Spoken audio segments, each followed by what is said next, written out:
Bismillahirrahmanirrahim. Assalamualaikum warahmatullahi wabarakatuh. Halo adik-adik, welcome back to my YouTube channel. Kali ini kita akan belajar tentang sumber daya alam. Tapi sebelumnya kakak punya pertanyaan. Mengapa ya kita harus menghemat sumber daya alam? Padahal kan semuanya sudah tersedia di alam. Kenapa kita harus menghemat? Nah, kita cari tahu jawabannya yuk. Biar kita tahu kenapa kita harus menghemat sumber daya alam. Sumber daya alam adalah segala sesuatu yang terdapat di bumi yang bermanfaat bagi kehidupan manusia. Sumber daya alam terdiri dari beberapa macam. Yang pertama, sumber daya alam berdasarkan pemulihannya, berdasarkan kemungkinan pemulihan. Sumber daya alam berdasarkan kemungkinan pemulihan dibagi menjadi 3. Yang pertama, sumber daya alam yang selalu ada, sumber daya alam yang dapat diperbarui, dan sumber daya alam yang tidak dapat diperbarui. Sumber daya alam yang selalu ada adalah sumber daya alam yang keberadaannya sangat melimpah, bahkan tidak akan habis meskipun digunakan oleh banyak orang. Sumber daya alam ini merupakan sumber daya alam yang mengalami siklus sepanjang masa. Contohnya adalah sinar matahari, air, pasang surut air laut, dan udara. Kemudian yang kedua adalah sumber daya alam yang dapat diperbarui. Sumber daya alam yang dapat diperbarui merupakan sumber daya alam yang akan cepat diproduksi kembali dalam waktu yang tidak lama. Contohnya adalah hewan dan tumbuhan. Tumbuhan bisa tumbuhan darat maupun tumbuhan air. Begitupun hewan bisa hewan darat maupun hewan air. Contohnya kita bisa mengambil contoh ikan, adalah salah satu contoh sumber daya alam yang dapat dimanfaatkan manusia dan dapat diperbarui. Yang ketiga adalah sumber daya alam yang tidak dapat diperbarui, yaitu sumber daya alam yang membutuhkan waktu sangat lama untuk pemulihan atau diproduksi kembali. Contohnya adalah berbagai macam bahan tambang. Di sini kita ambil contoh minyak bumi. Minyak bumi merupakan sumber daya alam yang membutuhkan waktu yang sangat lama untuk diproduksi kembali. Macam sumber daya alam yang berikutnya adalah sumber daya alam berdasarkan jenisnya. Sumber daya alam berdasarkan jenisnya dibagi menjadi 2, yaitu yang pertama sumber daya alam hayati dan sumber daya alam non-hayati.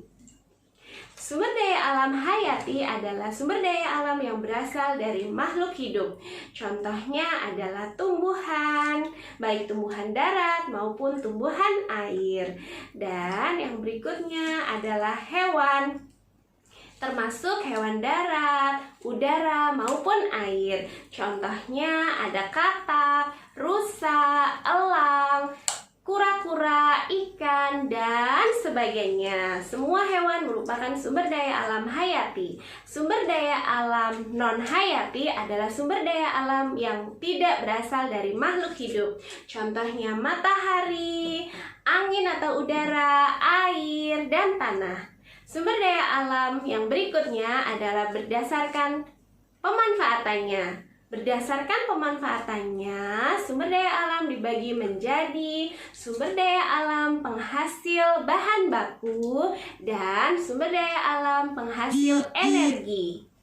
Sumber daya alam penghasil bahan baku adalah sumber daya alam yang menghasilkan bahan yang dapat diolah menjadi barang lain yang mempunyai nilai lebih. Contohnya adalah hutan. Hutan menghasilkan rotan. Rotan digunakan sebagai bahan baku untuk membuat perabotan rumah tangga. Ada juga karet. Adik-adik, karet merupakan bahan baku untuk membuat ban, mainan, atau alat-alat lainnya. Nah, sumber daya alam penghasil energi adalah sumber daya alam sebagai sumber energi dalam pemenuhan kebutuhan manusia. Contoh yang pertama adalah matahari. Digunakan sebagai sumber energi penghasil listrik pada PLTS, dan juga angin. Angin merupakan sumber energi penghasil listrik yang digunakan di PLTB atau pembangkit listrik tenaga bayu. Ada panas bumi merupakan sumber energi penghasil listrik pada PLTP, dan gelombang air merupakan sumber energi penghasil listrik pada PLTA. Selanjutnya, macam sumber daya alam berdasarkan nilai guna.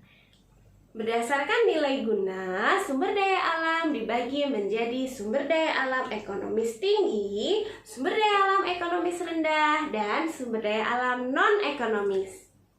Sumber daya alam ekonomis tinggi merupakan sumber daya alam dengan jumlah terbatas dan didapatkan dengan biaya yang mahal. Contohnya, emas, perak, dan intan. Semuanya bisa digunakan sebagai perhiasan. Kemudian, sumber daya alam ekonomis rendah adalah sumber daya alam dengan jumlah berlimpah dan didapatkan dengan biaya rendah. Contoh, pasir atau tanah dan batu.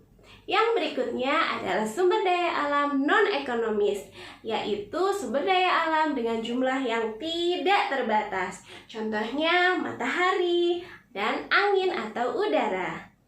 Nah, adik-adik, sekarang kita tahu jawabannya ya, mengapa kita harus menghemat sumber daya alam. Karena tidak semua sumber daya alam jumlahnya melimpah, namun beberapa sumber daya alam jumlahnya terbatas, bahkan sulit untuk diperbarui. Oleh karena itu, kita harus bijak dalam penggunaan sumber daya alam. Sekian dulu pembahasan kali ini, semoga bermanfaat. Wassalamualaikum warahmatullahi wabarakatuh.